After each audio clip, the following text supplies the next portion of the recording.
আসসালামু আলাইকুম রহমতুল্লাহি আবরাকাত। আমরা আসছি তুষখালী ইউনিয়নে গোলদাবাড়ির কাছে।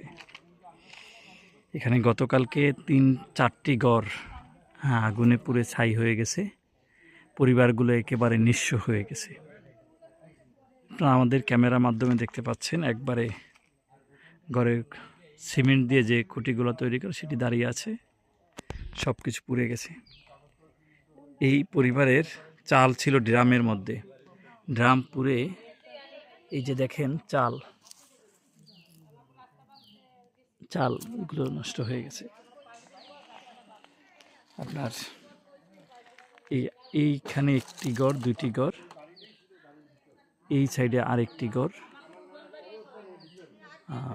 আপনারা দেখছেন। এই পাশে আরও একটি ঘর দেখা যাচ্ছে।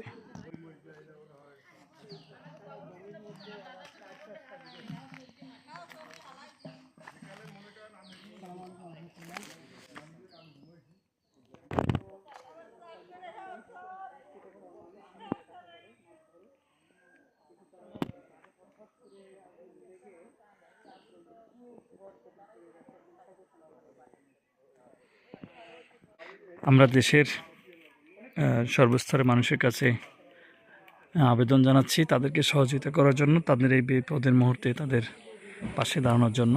আপনারা দেখতে পাচ্ছেন এই যে শাড়ি কাপড় সব কিছু নষ্ট হয়ে গেছে, পুড়ে গেছে।